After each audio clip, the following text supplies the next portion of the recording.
गरम गरम ऑयल में अंडे डालकर आज मैं आपके साथ सहरी या नाश्ते के लिए एक यूनिक और शानदार रेसिपी शेयर करूंगी। ये रेसिपी ना सिर्फ मिनटों में तैयार होगी बल्कि इसका जायका आपका दिन बना देगा। तो इस बहुत ही मज़ेदार रेसिपी को बनाने के लिए कढ़ाई में ऑयल गरम करेंगे और इस गरम ऑयल में 7 से 8 अंडे डालकर इन्हें 2 से 3 मिनट तक पकाएंगे।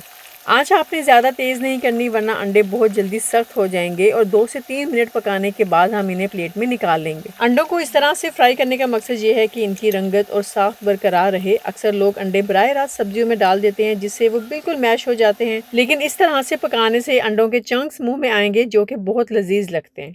अच्छा, यहाँ आपके लिए एक छोटा सा और आसान सा सवाल है जिसका जवाब आपने कमेंट सेक्शन में बताना है कि आपको नाश्ते में ऑमलेट पसंद है या फ्राई अंडा। आपके कमेंट्स पढ़ के मुझे बहुत खुशी होती है, इसलिए जवाब ज़रूर दीजिएगा। अंडों को कढ़ाई से निकालने के बाद हम इसी कढ़ाई में 2 टेबलस्पून ऑयल मज़ीद डालेंगे और इसमें जाएगा 1 टेबलस्पून बारीक चॉप किया हुआ लहसुन।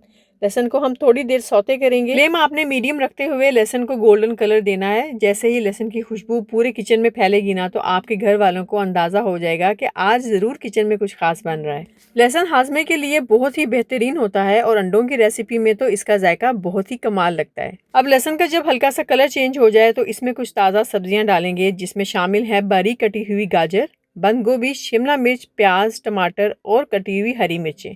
इन सारी सब्जियों की क्वांटिटी एक जैसी रखनी है ताकि बैलेंस बरकरार रहे। इनको बिल्कुल छोटे क्यूब्स में काटें क्योंकि जितनी छोटी कटिंग होगी डिश उतनी ही प्रेजेंटेबल लगेगी। और हाँ, अगर आपको इनमें से कोई सब्जी पसंद नहीं है, जैसे कुछ बच्चों को शिमला मिर्च पसंद नहीं होती, तो आप इसे स्किप भी कर सकते हैं, या अगर आपके पास मटर या कॉर्न मौजूद हैं तो आप वो भी डाल सकते हैं। कुकिंग एक आर्ट है, आप अपनी पसंद के मुताबिक इसमें तब्दीली कर सकते हैं। अब सब्जियों को हम 2 से 3 मिनट तक दरमियानी आंच पर पकाएंगे ताकि इनका क्रंच बरकरार रहे लेकिन वो कच्ची भी ना रहे। अच्छा, बारी आती है इन सब्जियों में जान डालने की, यानी मसालों की। जब सब्जियां हल्की सी नरम हो जाएं तो हम इनमें डालेंगे 1 टीस्पून नमक, 1 टीस्पून कुटी हुई लाल मिर्च जो कि बहुत ही अच्छा फ्लेवर देती है, हाफ टी स्पून हल्दी, हाफ टी स्पून जीरा पाउडर जाएगा और हाफ टी स्पून ही धनिया पाउडर। जीरा और धनिया पाउडर की खुशबू भुजिया में बहुत ही जबरदस्त लगती है, इसलिए आपने ये जरूर डालनी है। यहाँ मैं आपसे छोटी सी गुजारिश करूंगी कि अगर आप मेरे चैनल पे न्यू हैं तो जल्दी से चैनल को फॉलो कर लें ताकि ऐसी मजेदार और यूनिक रेसिपीज आपसे मिस ना हो जाए, क्योंकि आपका प्यार और सपोर्ट ही मुझे नई वीडियोस बनाने का हौसला देता है। और अब हम इन मसालों के साथ ही वो अंडे डालेंगे जो हमने शुरू में फ्राई करके निकाले थे। अंडों को मसालों के साथ अच्छी तरह मिक्स कर लेंगे। यहाँ हमने सब्जियों को बहुत ज्यादा नहीं भूनना कि वो हलवा बन जाए।